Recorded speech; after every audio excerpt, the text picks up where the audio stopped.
पर मैंने एक सर्किट बना रखा है। तो यहाँ पर मैंने यूज किया एक ट्रांसफार्मर जो कि स्टेप डाउन ट्रांसफार्मर है, जो कि 220 बाई 12 वोल्ट का है। यानी कि अगर हम यहाँ पर 220 वोल्ट एसी देते हैं तो यहाँ पर हमें 12 वोल्ट एसी मिलता है। ठीक है, तो उसके बाद हमने यहाँ पर एक ब्रिज रेक्टिफायर का इस्तेमाल किया हुआ है, जहाँ पर 4 डायोड का इस्तेमाल किया गया है। तो यहाँ पर क्या होता है कि आपका एसी को ये यहाँ पर डीसी में कन्वर्ट करता है, लेकिन उसके बाद भी डीसी के साथ कुछ एसी यहाँ पर मिक्स होकर रहता है, जिसे हम कहते हैं पल्सेटिंग डीसी। ठीक है, तो उसी अनवांटेड एसी को हमें यहाँ पर फिल्टर करना है। तो फिल्टर के लिए हम यहाँ पर यूज करते हैं कैपेसिटर। तो आज हम उसी के बारे में बात करने वाले हैं, उसी का हम कैलकुलेशन करने वाले हैं, सीखने वाले हैं कि यहाँ पर हमें कौन सा रेटिंग का कैपेसिटर जो लगाना है। ठीक है दोस्तों, हर एक सर्किट के लिए यहाँ पर अलग अलग कैपेसिटर लगता है।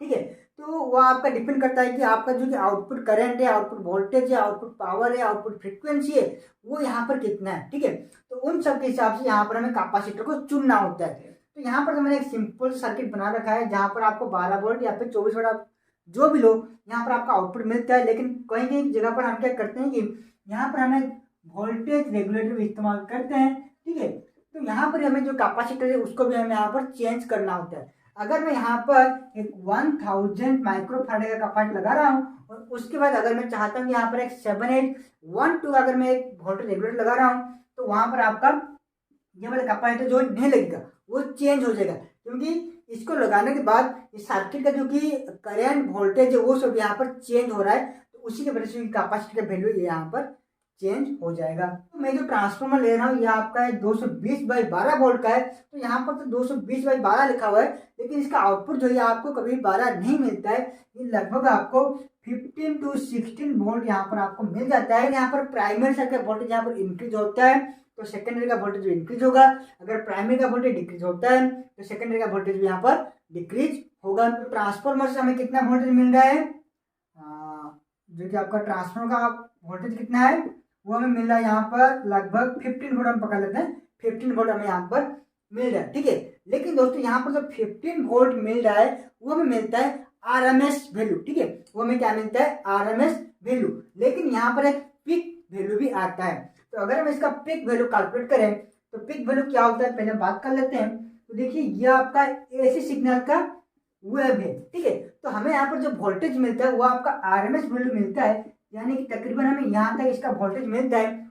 लेकिन जो कि वेव है यह आपका मैक्सिमम यहाँ तक जा रहा है। ठीक है, तो यहाँ पर जो वोल्टेज मिलता है वो होता है आपका पीक वोल्टेज। ठीक है, तो पीक वोल्टेज हमें यहाँ पर निकालने के लिए हम क्या करेंगे, वी पीक। एक नोट ले लीजिए। तो जो मैं कैलकुलेशन यहाँ पर बता रहा हूँ, जो स्टेप में बता रहा हूँ उसको आप नोट कर लीजिए, ताकि आगे आपको हेल्प मिल सके, या फिर वीडियो को आप सेव कर लीजिए, जब भी आपको कोई जरूरत हो तो आप जाकर के देख सकें। ठीक है, यहाँ पर अगर हम पीक वोल्टेज निकालें इसका, तो ये होगा आपका 15 वोल्ट, जो कि आपका ट्रांसफार्मर का आउटपुट वोल्टेज है। 15 इंटू ये आपका हो जाएगा √2। ठीक है, √2 का वैल्यू कितना होता है आपका 1.414। तो इसको अगर हम कैलकुलेट करें तो ये आपका हो जाएगा 15 इंटू √2, तो ये आपका होता है 21.21। उससे आगे भी बहुत सारे नंबर है जिसको हम छोटे से नहीं लिखेंगे। ठीक है, तो ये आपका कितना आता है, जो कि पिक वोल्टेज कितना आ रहा है 21.21 वोल्ट यहाँ पर हमें पिक वोल्टेज मिलता है। तो ये तो आपका हो गया एसी का वोल्टेज। लेकिन यहाँ पर हम यूज करने वाले हैं ब्रिज रेक्टिफायर। तो यहाँ पर मैं 4 डायोड इस्तेमाल कर रहा हूँ, जो कि आपको एसी को डीसी में कन्वर्ट करके आपको देता है। ठीक है, तो यहाँ पर जो डायोड इस्तेमाल कर रहे हैं, हमें पता है हर एक डायोड का जो कि फॉरवर्ड वोल्टेज होता है वो कितना होता है आपका 0.7 वोल्ट यहाँ पर होता है, जो कि इसके अंदर 0.7 वोल्ट यहाँ पर ड्रॉप होता है हर एक डायोड के अंदर।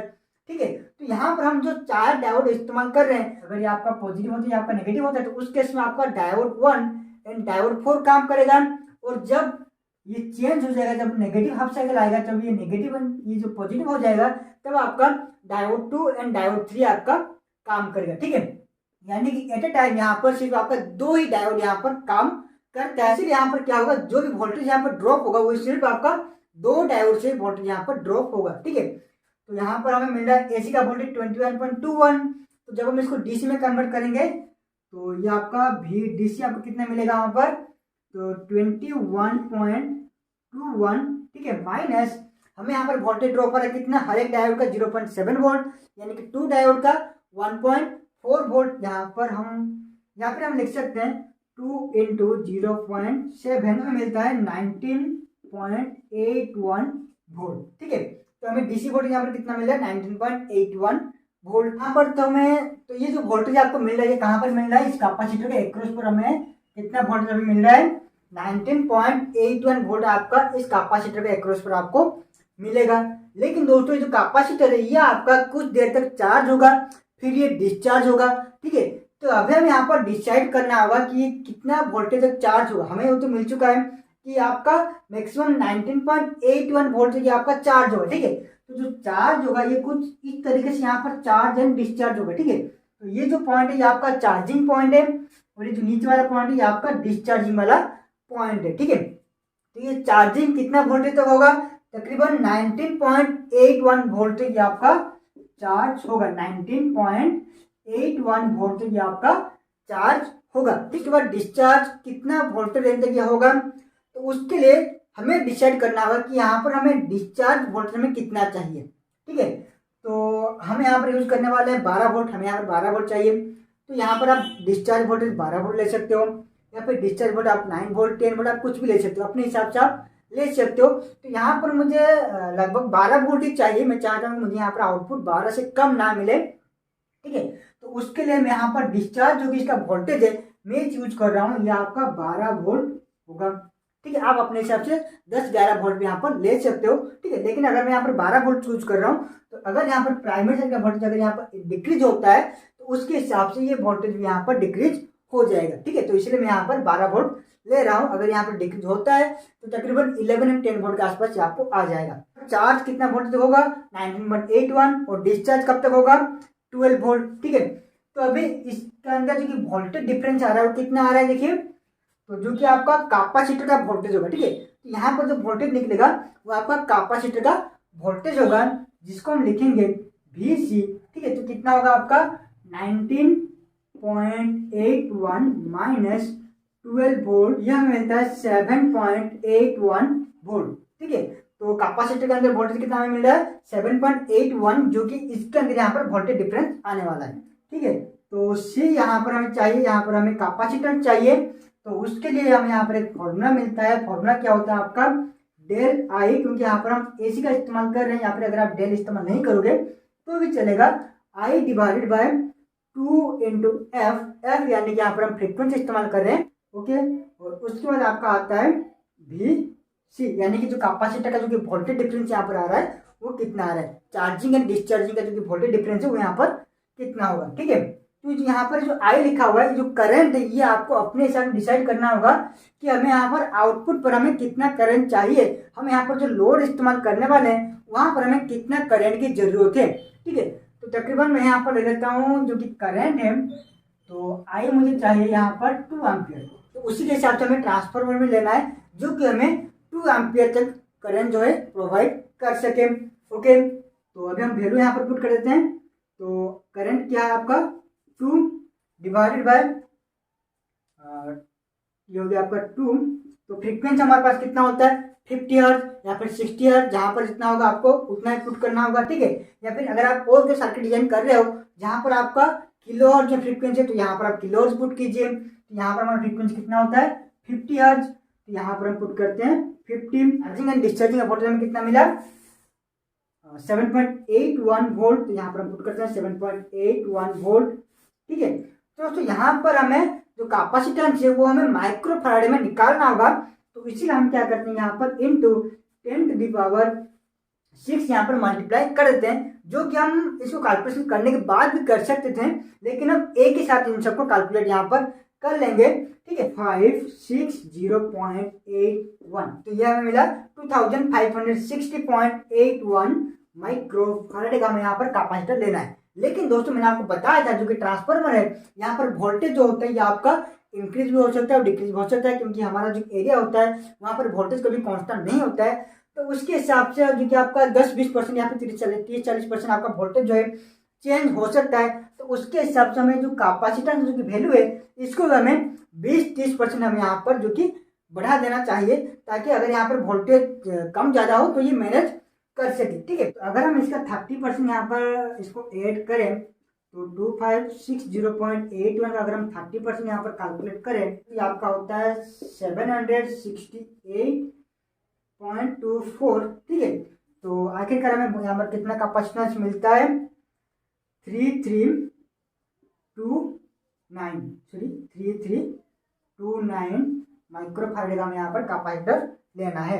ठीक है, तो अगर हम ये वाला सर्किट डिजाइन कर रहे हैं तो उसके लिए हमें यहाँ पर कितना फैराड का कैपेसिटर लेना है, हमें यहाँ पर लेना है 3329 माइक्रोफैराड का हमें यहाँ पर कैपेसिटर लेना है। मार्केट में आपको 3329 माइक्रोफैराड का आपको कैपेसिटर नहीं मिलेगा, आपको मिल जाएगा कितना 3300 का आपको माइक्रोफैराड कैपेसिटर यहाँ पर आपको मार्केट पर मिल जाएगा, लेकिन इस वैल्यू को नहीं मिलेगा। तो यहाँ पर आप क्या कर सकते हो कि थोड़ा ज़्यादा भी ले सकते हो।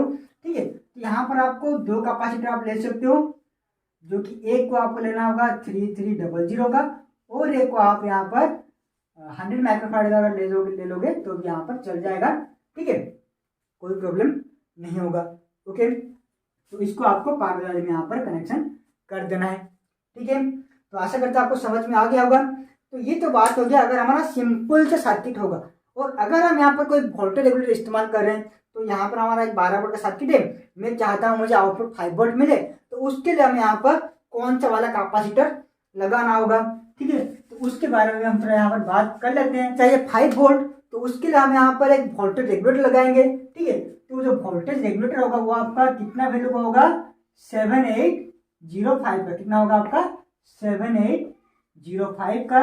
ओके, तो ये आपका होता है इन, ये होता है आपका आउट। ओके, और ये आपका होता है कॉमन, जो कि आपका ग्राउंड पर कनेक्ट होता है। ठीक है, यहाँ पर आपको मिलेगा पॉजिटिव, यहाँ पर आपको मिलेगा नेगेटिव। तो अगर मैं यहाँ पर 7805 का वोल्टेज रेगुलेटर में यहाँ पर इस्तेमाल कर रहा हूँ, तो यहाँ पर ये जो चार्जिंग एंड डिस्चार्जिंग जो कि वोल्टेज है ये यहाँ पर थोड़ा चेंज हो जाएगा, और बाकी सब आप अपने हिसाब से यहाँ पर चूज कर सकते हो। आपका करंट कितना होगा, वोल्टेज कितना होगा, आप अपने हिसाब से यहाँ पर चूज कर सकते हो। तो देखिए यहाँ पर हमें जो कि इस वाला सेक्शन है, ठीक है, जो कि आपका चार्जिंग एंड डिस्चार्जिंग है, जो कि वोल्टेज, इसको हमें यहाँ पर थोड़ा चेंज करना होगा। तो अगर हम 7805 का अगर हम यहाँ पर आइस इस्तेमाल कर रहे हैं तो इसका मिनिमम इनपुट वोल्टेज यहाँ पर कितना होता है 6.5 से लेकर के 7 वोल्ट के अंदर इसका मिनिमम इनपुट वोल्टेज होता है।